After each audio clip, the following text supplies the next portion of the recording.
Hi, I hope you all are doing good. Well, we all are aware of this pandemic situation, and basing on my observation, I decided to speak about the pros and cons of COVID 19 on education. COVID 19, whenever we hear about it, or maybe we try to think about it, the ill effects of COVID-19 comes to our mind. But I believe there is always something to learn even from the bad events. Let us first examine the cons. Okay?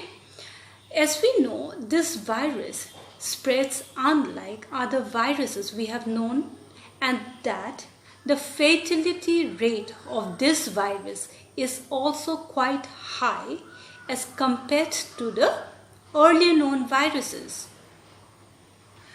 We have been asked to socially distance to help contain the virus.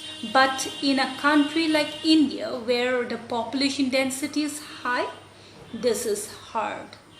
It is especially hard for the poorer communities that lives in packed areas, and that social distancing, like so many other things, is a luxury that can be afforded by the rich or the middle class, upper class people. For poorer sections of society, finding sufficient space or maybe a corner for the kids' studies is most often a distant dream. Secondly, because of the quarantine, we know schools and colleges have decided to conduct online classes. But in a country like India, do we have the infrastructure for this?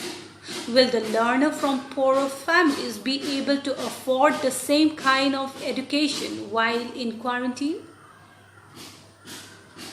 What we need to make sure students everywhere avail quality education. Now let's talk about the continuous electricity or the power supply, the data package or the internet facilities, the laptop or a good handset which required software. Also, the training to be able to use the hardware and software required to do distance learning. Even prior to this pandemic situation, many parents cannot even clear the tuition fees and other needs of their children. Now, do you think they can be or they are in a position to welcome this online learning platform for their words? We all need to ponder on these points and address it. Now, thirdly, again, during quarantine, probably middle class can afford to work from home and still be earning their paychecks. But lots of daily wage workers have lost the means of livelihood. And when they want to go back to their own states, to quarantine themselves with their families, they have no means of doing that. Government took actions to provide means for travel, and many decided to take their journey on foot. Many have lost their lives on the way. The migrant workers who are the bread earning member, whether high wage, the middle, or the lower class laborer, reside in rented houses, have no other choice when their means of earning stops. In such a situation, you all can imagine the stress in the family and the impact on education. Fourthly, Education or working while in quarantine requires a lot of discipline. There will be pressure to do work, but because of not being able to meet other people or colleagues or the peer group members, workers and students can develop fatigue and stress. There could be eye problem, headache, fear, anxiety, and many more may arise. Coming to the next point, the real charm of classroom learning cannot be emulated by virtual online classes. The face-to-face interaction that a teacher has with students cannot be replaced online, at least not 100%. In addition, a teacher's main objective is not just transmitting information and the lessons, but also bringing about desirable behavior changes in the learners. This cannot be achieved via online classes, especially the primary education where students need a lot of attention. It is also regarded as the foundation of formal education. Also, the young kids who constantly requires attention. We can also state that. How about the lab experiments and all? Right? So, online education cannot cover everything, isn't it? Now, again, when we speak about online teaching, it might not be every teacher's cup of tea. Like you say, the delivery of the lessons via online platform, it really can be challenging. Teachers may require specialized training to be able to do a good job of teaching via online methods. Next, all-round development of the learner cannot be gauged properly via education provided via digital platform. Only cognitive development can be measured as the learner becomes a passive learner. In classroom setting, learners have the option of asking the teacher a question and getting an answer right away.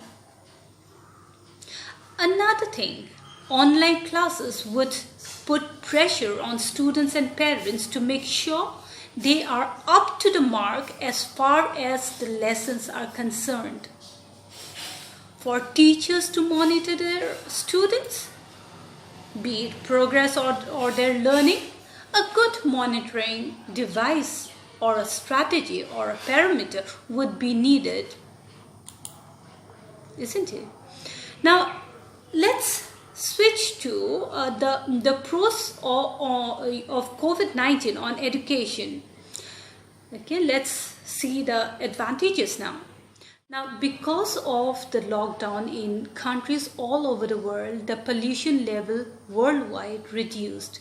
Such good environment can boost up health of every people. Maybe the government all over the world will learn how to live in harmony with the environment. COVID-19 has brought the world together. We are all together and trying to find ways to find a cure for this. This spirit of unity can only be good for the world. Despite having to socially distance because of COVID-19, we have been able to communicate with each other, and teachers are still teaching and students are still learning. This has been possible because of technology. I feel we have made good use of technology in this sense. Another good thing that came out of this is the coming together of people, especially in the initial days of quarantine. Maybe this will help the people to, especially the younger citizens of the country, to learn to live together, irrespective of our different languages, religion, social status, etc.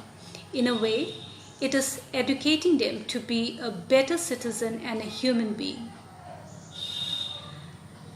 The next good thing is a hope that government learns from the mistake and be better prepared for the next pandemic, especially as it relates to the poorer section and online education, reaching all people and improving infrastructure while taking care of the environment.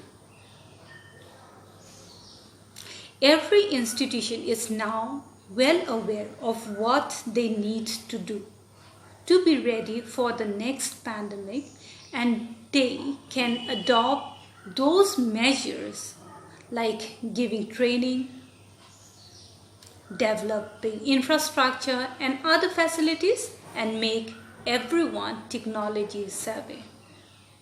In a country like India, where there is a huge need of electricity or the power supply, we need to make use of solar energy.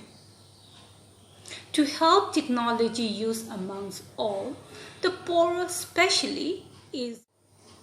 Therefore, initiatives for installing the solar panels in every household, roofs, open spaces, fields, canals, etc. is required. Even water harvesting becomes essential.